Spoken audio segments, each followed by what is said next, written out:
But I think if we look back at Riptide, back in September of last year, Xaro had lost to Sparks. So definitely a character that he is able to lose to. But the name of the game is going to be how well is Xaro able to, one, edgeguard Bookworm and keep her at the ledge, and two, how consistently is Bookworm able to just kill Orcane at those kind of mid-percents and not let him live for too long off of the side. Yeah, absolutely. And yes, I heard all of that ball. Don't worry, I didn't miss a single thing. Yeah, we're going to be going to Julesville to start it out. We got, let's see. If I had to guess, it's going to be a lot of kind of the typical Xaro game plan of I'm going to shoot droplet and then try to hit you with like dash attack after, forcing Bookworm off stage. And Bookworm, I think, is going to do a lot of kind of floating in that upper echelon of the stage to avoid kind of those really good grounded Orcane options, and just like that. You were talking about Xaro's options. How about Bookworm's options right there? As she gets the first stock of this game. Yeah, because we'll see her do things like probably that landing dare a lot in the set against the Orcane, because you don't want to be on stage against Orcane as Ellie, because Orcane just has things like down tilt, jab, and then the droplet that are just going to beat out essentially all of your grounded options. So kind of occupying that space above Orcane, and then your mix-up is what am I going to land on you with and what is the timing. But down smash going to do it there. Xaro classic. Yeah. Yeah, fortunate for Xaro that I have the teleport, because that was important. If you don't have Puddle on the stage, and you're off stage and you don't have a recovery option left, you're gone. Oh, and speaking of you're gone, a questionable DI from the Xaro. Yeah, it's tough. I mean, he has to be DIing up to the corner, but he's still going to get hit by something like a missile nair more than likely. So this combo from Bookworm still going. Off the stage, yeah, able to make it back on. Yes, I love that little drift to the left, so she had time to get to the topper platform instead of the bottom one. Because if she had recovered to the bottom one, Xaro would have been able to do down strong if I had to take the guess. Xaro, very nice recovery there, snapping to the ledge, and definitely not undoable for Xaro, but if you're Bookworm, you're definitely in a very comfortable position here, as long as it doesn't get hit by, that's the Turk right there, the F-tilt into the up special. And there you go, you're gone. Oh, unfortunately, was still drifting out, didn't hold in as he was getting ready to use that teleport back to the stage. So Bookworm going to take game number 1 against Xaro. Yeah, and you even heard the teleport animation too, right? Yeah. That's what sucks, is especially when you're like all the way to like that part of the blast zone. You can teleport or you can start up the animation, but it will drift you inward. Yeah, and that's the tough part of it, where you know, drifting out so that you're not going to get hit by a follow-up, but still living so that you're able to get back to the stage. That's kind of like the name of the game against Ellie. It's like a game of chicken of you in the blast zone, of how close can I get close to this without dying. Yeah. Right now, Xaro picking a stage with a lower ceiling in the form of forest floor. Don't know what the Ellie, or not the Ellie, the Olympia version of it is called, but in my heart it's still forest floor. Everything's still the same. But, you know, pretty even game so far. We're seeing Xaro mistime a lot of these down tilts so far whenever Bookworm does like a tech in place. So might be something that, oh, that's great. That was good coverage there from Xaro.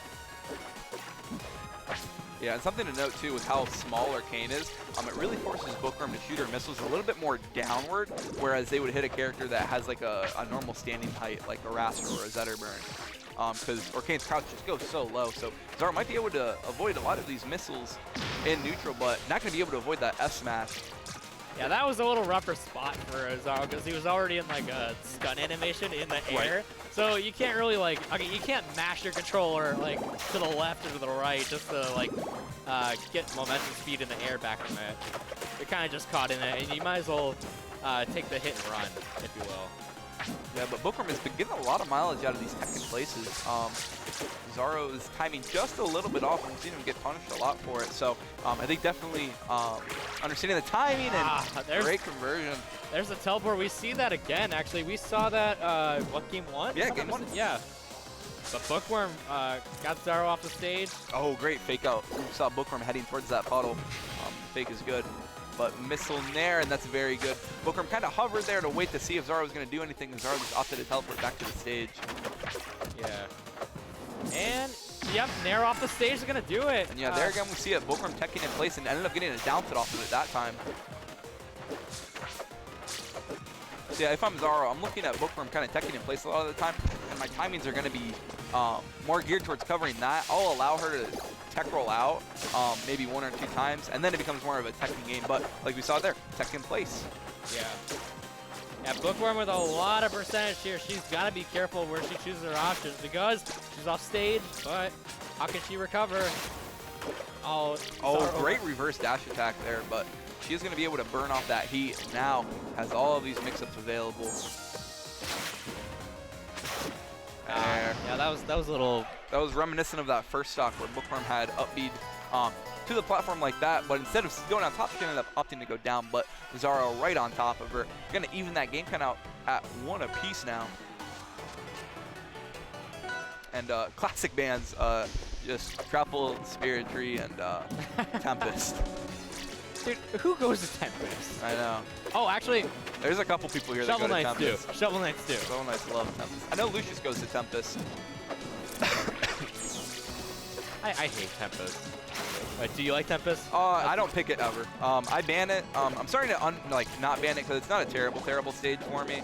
But I don't enjoy the gameplay on it. But speaking of gameplay, yeah, Bookworm unfortunately missing that up tilt while in overheat would have been a tough situation, and the third bear is going to do it, getting hit too, and Xaro off to a very nice lead here on rock wall. And this was Bookworm's counter pick, kind of shortening those side blast zones to make it so Orcane can't live as long. But the other end of it is you're going to die to that Orcane berry even earlier. And good night. Yep, very nice conversion. Mine puts in a ton of work when you're able to get something like an up tilt or just send them to that upper blast zone with something like maybe an up air. But Xaro doing a great job now, kind of using nair. Nair doesn't send people too far out, so we've seen Xaro kind of abuse that with a big character like Ellie. Yeah. Oh, I think Xaro was trying to go for offstage belly flop or something. It was a little too out of range to connect it. Yeah. And I really love this control of the stage from Xaro because he's controlling the stage super well. Yeah, and especially near the ledge. Yeah, we're seeing a lot of that where he's not like right on top of the ledge. He's kind of punishing whatever Bookworm's trying to land with. As we saw, she tried to land with like an overheat up smash, I think there, and just sliding underneath her with that down smash is going to put in a ton of work. And we're seeing Xaro. This is more of like the Xaro punish game that we're used to seeing, where kind of hits you and is going to stay right on top of you until you're at that 80–90%, and then he's going to be looking kind of for that down smash. Yeah, absolutely. Oh, the second bit of bear actually didn't kill. Fortunate on Bookworm's end. See a big parry coming out there too. And that parry was important. And that's going to be it. And that was a very, very good game for Xaro there. Definitely good to get ahead too. Took away the counter pick priority that Bookworm had they gone to like a game 5 and been trading back and forth. So being up 2-1, definitely where you want to be in loser semis here. Yeah, absolutely. All right. Jumping right into it. Merchant Port for game number 4. And the dash attack across the stage. I love it. It's such a goofy animation. And it works too. Yeah, we see the shortened variation there, and yep, the mine is just gonna blow up. Gonna be able, because I believe Orcane on that start still does have that hurt box. I believe so. So down to a very nice DI, and despite what looked like Bookworm having like a very, very commanding lead, she is indeed at a higher percent right now. Yeah, but she gets the stock right there. Down you go. Yeah, and that's a situation where we don't see that air dodge up, and so they're going to get hit by that down smash. But Xaro even it right back up with the up air.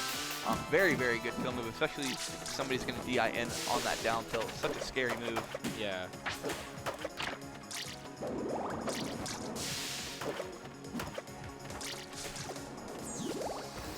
Xaro very, very methodical kind of in the way that he's playing.